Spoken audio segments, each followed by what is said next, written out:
Sequence and സീരീസിൽ ഒരു കിഡിലും question ആണ് ഇവിടെ തന്നിരിക്കുന്നത്. ഈ കാണുന്ന ക്വസ്റ്റ്യൻ ആൻസർ ഞാൻ പറഞ്ഞുതരാം. ഈ കാണുന്ന ക്വസ്റ്റ്യൻ ആൻസർ നിങ്ങൾ കമന്റ് ചെയ്യണം. മക്കളെ ഇവിടെ തന്നിരിക്കുന്നത് 729 എന്ന് പറഞ്ഞത് എത്രാമത്തെ ടേം ആണെന്നാണ്. Which means an is equal to 729. നമുക്കറിയാം ജോമെട്രി പ്രൊജക്ഷനിൽ a എന്ന് പറഞ്ഞാൽ a ഇൻറ്റു r⁻n-1 ആണ്. That is 729.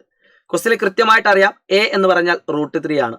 സോ അത് നമ്മൾ ഇവിടെ സബ്സ്റ്റിറ്റ്യൂട്ട് ചെയ്യുന്നു. √3 ഇൻറ്റു r എന്ന് പറഞ്ഞാൽ second term minus first divide by first term or third term divide by second term. നമുക്ക് ഏറ്റവും ഈസി ആയിട്ട് ചെയ്യാൻ പറ്റുന്നത് തേർഡ് ബൈ സെക്കൻഡ് ചെയ്താൽ 3 കട്ട് ചെയ്ത് √3 എന്ന് കിട്ടും.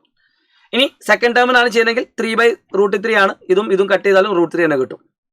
So r is equal to √3. So √3 okay. So നമുക്കറിയാം ഈ കാണുന്ന ക്വസ്റ്റ്യനിൽ √3 ഇൻറ്റു √3 ആണ് ഈസ് ഈക്വൽ ടു 729. സോ √3 അതായത് x⁻m ഇൻറ്റു x⁻n എന്ന് പറഞ്ഞാൽ x⁻m പ്ലസ് n ആണ്. m+n ആ സെയിം ഐഡിയ ആണ് ഇവിടെ യൂസ് ചെയ്യുന്നത്. സോ √3 ഇൻറ്റു √3n-1 എന്ന് പറഞ്ഞാൽ √3 + n-1 that is 729. That is √3 is equal to 729. √3 is equal to 729. അപ്പോൾ നമുക്ക് കണ്ടുപിടിക്കേണ്ടത് 729നെ √3 കൊണ്ട് ഡിവൈഡ് ചെയ്താൽ എത്ര കിട്ടും എന്നുള്ളതാണ്. പക്ഷേ √3 കൊണ്ട് ഡിവൈഡ് ചെയ്യാൻ അത്ര പോസിബിൾ ആയുള്ള കാര്യമില്ല. സോ നമ്മൾ 3 കൊണ്ട് ഡിവൈഡ് ചെയ്യുന്നു. സോ 2 3 6 12 4 3 3. സോ വീണ്ടും 3 8 1 3 2 7 3 9 3. സോ നമുക്കറിയാം എന്ത് കിട്ടി. 3 1 2 3 4 5 6 3 എന്ന് പറയുന്നത് 729 ഈക്വൽ ആണ്. 3 എന്ന് പറഞ്ഞാൽ 729 ഈക്വൽ ആണ്.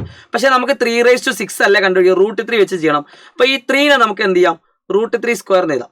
√3² എന്ന് എഴുതാം. കാരണം √3² എന്ന് പറഞ്ഞാൽ 3 ആണ്. സോ 3 ആണ്. അപ്പോൾ √3² മക്കളെ അറിയാത്ത ആൾക്കാർ നോട്ട് ചെയ്ത് വെച്ചോ. x⁻m n എന്ന് പറഞ്ഞാൽ x⁻m ഇൻറ്റു n ആണ്.